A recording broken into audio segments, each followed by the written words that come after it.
Buzz. Le Buzz Bourgogne-Franche-Comté. Fréquence Plus met la lumière sur vous qui faites vibrer la région. Fréquence Plus. Lumière sur le livre « Si la neige tient, je vais vivre », paru aux éditions La Cité des Livres en décembre dernier. Il s'agit d'un récit intime et bouleversant d'Annabelle Piquet, commerçante à Dijon et survivante d'un cancer. Annabelle explore les fragilités de l'existence, les vertiges du doute et cette force invisible qui nous pousse malgré tout à continuer, et ce à travers une écriture saisissante, élégante, sensible, acérée et percutante. Découvrons cet ouvrage avec son autrice Annabelle Piquet. Bonjour. Oui, bonjour Cynthia. Alors Annabelle, vous êtes commerçante à Dijon et dans votre 36e année, une terrible annonce est venue vous percuter de plein fouet au moment où la foi s'est installée dans votre vie. Racontez-nous. Oui, c'était en 2024 et à ce moment-là, ça faisait déjà plusieurs mois que, comme beaucoup d'adultes en France, j'avais entrepris les démarches pour me faire baptiser. Donc j'étais dans un parcours de foi et comme souvent chez les adultes, c'est très intense. Moi, j'aime bien dire que c'est le moment le plus mystique de mon existence. Et là, brusquement, ma vie bascule. Alors, je viens de fêter mes 36 ans et on m'annonce que j'ai un cancer avancé, agressif, un cancer du sang qui s'appelle un lymphome. Alors bien sûr, il y a le choc de l'annonce et je réagis comme tout le monde en me disant pourquoi moi ? Je suis jeune, je vis sainement, j'ai fait de mal à personne dans ma vie et je me demande ce que tout le monde se demande dans pareille situation. Sauf qu'à ce moment-là, moi je suis dans mon parcours de foi vers le baptême. Alors je me dis mais pourquoi maintenant ? Et c'est ça qui va m'obséder complètement à partir de ce moment-là, c'est me dire mais comment c'est possible qu'au même moment de ma vie, la foi et le cancer soient apparus en même temps, se soient développés en moi et surtout, à ce moment-là, je découvre aussi que ma volumineuse tumeur, elle est autour de mon cœur et je me dis c'est non seulement au même moment, mais en plus c'est au même endroit. Alors quand même, ça m'interroge. Et à quel moment vous avez pris conscience que mettre des mots sur votre expérience devenait une manière de tenir debout ? Eh bien seulement maintenant, des mois plus tard.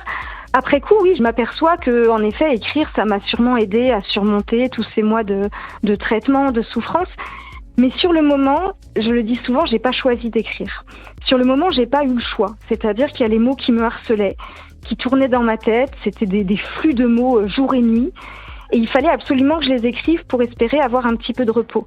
Parce que c'était à ce moment-là, quand je le faisais, c'était une sorte de soulagement immédiat. J'étais dans le moment présent. J'avais aucune idée de ce que ces mots allaient devenir. Déjà, moi-même, j'avais aucune perspective d'avenir à ce moment-là. Donc, je ne savais pas qu'un jour, ce serait un livre. Alors Annabelle, vous débutez votre livre par ces mots. Ceci n'est pas l'histoire d'un combat, car ceci n'est pas l'histoire d'une guerrière. Vous n'aimez pas que l'on compare votre chemin de croix à un combat. Pourquoi ? Parce que justement, c'est un chemin de croix. Et qu'un chemin de croix, c'est pas un combat. C'est un parcours, c'est une épreuve. C'est une marche laborieuse qui est semée de jalons avec une lourde croix sur l'épaule. C'est des rencontres. Je pense qu'il y a autant de manières de vivre sa maladie qu'il y a de malades. Et certains sont des guerriers, ils mènent un combat, mais moi, c'est pas le cas. J'en étais complètement incapable et ça, je m'en suis aperçue dès le début de ma maladie parce que, comme tout le monde, quand j'ai annoncé un peu ma maladie autour de moi, j'ai reçu plein de messages qui sont écrits avec les meilleures intentions du monde, mais qui me disaient « T'es une guerrière, tu vas te battre, courage, vas-y, bats-toi », des injonctions guerrières et on fait beaucoup ça. Mais moi, cette mythologie guerrière, ce vocabulaire guerrier, ça m'a complètement terrifiée. Moi, je me suis dit, si pour vivre, il faut être une guerrière, alors je vais mourir. Et je pense qu'il n'y a pas de bonne manière de survivre. La seule chose qui compte, c'est que ça fonctionne. Et pour pas que mon propos soit mal compris, je dis pas que les femmes qui survivent et se battent contre le cancer sont pas des guerrières. J'en ai croisé des guerrières à l'hôpital, vraiment. Je dis juste qu'il n'y a pas que les guerrières qui survivent. Forcément, Annabelle, il y a des moments durs et sombres dans votre livre, comme ce passage, page 56, je cite « Non, je ne veux plus qu'on me fasse mal. Non, je ne veux plus de chimio. Je renonce à l'espoir. Je renonce à la guérison. Je vais mourir. » Pourtant, Annabelle, l'espoir vous a permis de tenir et d'ailleurs vous le transmettez à travers ces pages. Alors vous savez, la page 56 que vous venez de lire, c'est précisément le milieu de mon récit. Et en fait, je compare souvent mon livre à un tourbillon qui m'entraîne et dans lequel j'entraîne le lecteur avec moi. C'est pas très gentil de ma part. C'est ce qui fait qu'on ne décroche pas du livre et ce qui fait que quand on le commence, on le finit et on en sort complètement bouleversé. Et donc le milieu du livre, c'est le pire. C'est le trou noir du tourbillon. C'est le moment où il y a tout qui disparaît. L'espoir, la foi, l'envie de vivre. Et j'ai écrit ce récit avec une sincérité absolue. C'est un témoignage authentique. C'est-à-dire que j'ai pas voulu, après coup, censurer certains passages, me glorifier un petit peu, me faire passer justement pour la guerrière que j'ai pas du tout été. Et j'ai pas voulu non plus passer sous silence des moments dont je suis un peu moins fière.